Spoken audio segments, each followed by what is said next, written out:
Nah, man, just thanking God, cause for the wheel to go on. For the wheel to go on. You gotta hear me. For the wheel to go on.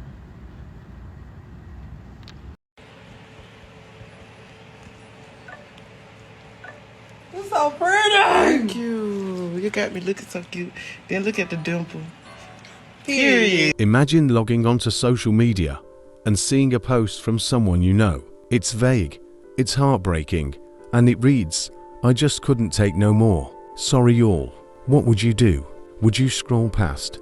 Would you call them? Or would you think it was just a cry for attention? For 37-year-old Jazmyne Jones, a talented nail technician from Birmingham, Alabama, this post was her final message to the world. This isn't a story about a random crime scene with a clear villain. This is a story about a different kind of tragedy, one that unfolds silently in plain sight, and it asks us a very difficult question. How many signs do we miss before it's too late? If you're drawn into the dark corners of human stories like this one, make sure you're subscribed to CRIMELAB Reports. We delve deep into the cases that leave us with more questions than answers, and your support helps us bring these crucial stories to light. Hit that subscribe button and tap the bell so you never miss an investigation.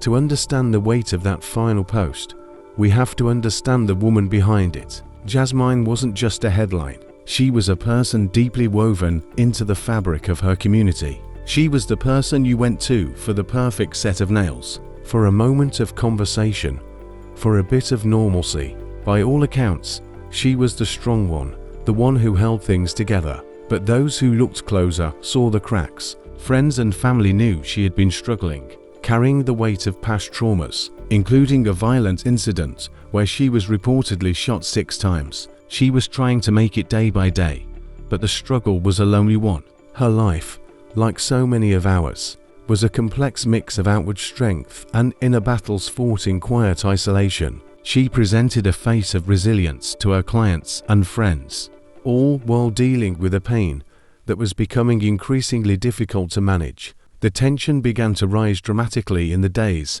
leading up to her death.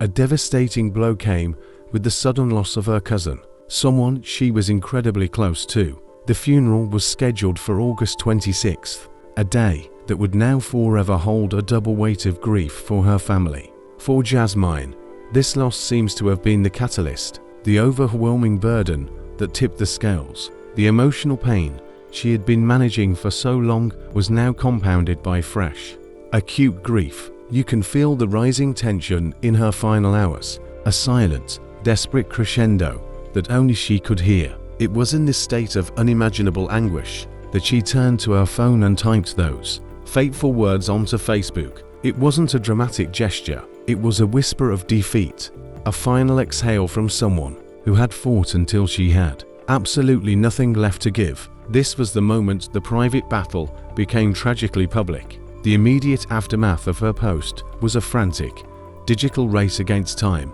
Comments began to pour in, a mix of panic, prayer, and desperate pleas for someone to check on her. People tagged friends, shared her post, and tried to find an address. But in the vastness of the internet, a cry for help can become just another piece of content, and the line between genuine distress and online expression becomes fatally blurred. The response, though filled with good intentions, was ultimately a digital ghost chase. It was too slow, too fragmented to change the outcome. The system, both social and technological, failed to bridge the gap between an online signal and real-world intervention. This is where the story twists, not with a revelation of a culprit, but with a devastating realization of our own collective powerlessness. We often assume that, in the age of connectivity, someone else will see the sign, someone else will make the call. Jazmyne's case holds up a mirror to this dangerous assumption, revealing a terrifying truth. Our networks are wide, but our safety nets are weak.